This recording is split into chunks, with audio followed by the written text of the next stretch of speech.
Aujourd'hui, il va être question du couple et de ce qui contribue à le souder et à nous procurer joie et bonheur. J'ai nommé l'amour.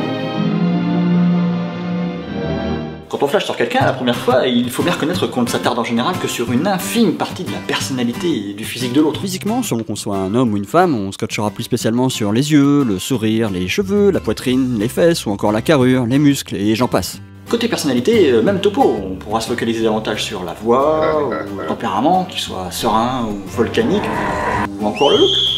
Mais si quelques atomes crochus peuvent suffire au début pour se rapprocher, ils restent le plus souvent insuffisants et trop superficiels pour espérer nourrir une relation durable. La découverte de l'autre et de sa partie immergée de l'iceberg prend du temps, et en général on commence à bien se connaître qu'après un bon moment passé à cohabiter ensemble. C'est généralement à partir de là qu'une première prise de conscience peut s'opérer.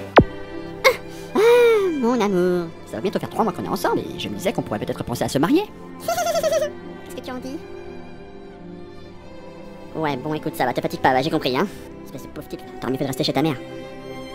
On peut alors dresser le bilan de pas mal de trucs que l'on partage ou au contraire sur lesquels on n'est pas en phase. Et parmi ces trucs, tout peut y passer, des préférences culinaires, en passant par les styles de films qu'on aime mater ensemble, la musique, les valeurs, l'éducation, les orientations politiques. Et j'en passe et des meilleurs, car la liste sera vraiment trop longue. Il faut être lucide, la probabilité qu'un couple qui vient de se former puisse fonctionner sur tous les tableaux du premier coup est ultra faible. Du coup, c'est plutôt normal au début de ne pas avoir l'impression d'être en osmose totale avec notre chérie.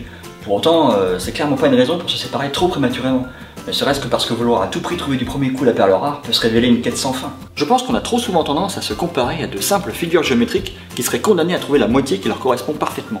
Et c'est là qu'est l'erreur, car justement notre personnalité n'est pas figée, et c'est grâce à cette propension à s'adapter et à évoluer que nous pouvons nous donner la possibilité de vivre avec un panel de conjoints beaucoup plus large qu'on pourrait le croire au départ. Qu'on se le dise, c'est par le dialogue, l'ouverture d'esprit et le respect de l'autre qu'on peut entretenir et développer l'harmonie d'un couple. Alors évidemment, il y a des pièges à éviter après une rencontre, hein. Si chacun reste campé sur ses habitudes d'ex-célibataire sans jamais céder un pouce de terrain à l'autre, la mécanique du couple ne peut que se gripper. Here comes a new challenger. Fight! Plus belle la vie, c'est nul. Non, de toute façon, tu connais rien. Plus belle la vie, c'est trop bien, tu vois. Bon, alors, pour cet été, j'ai décidé qu'on allait partir à la mer. Ah non, ma cocotte, cet été, on part à la montagne.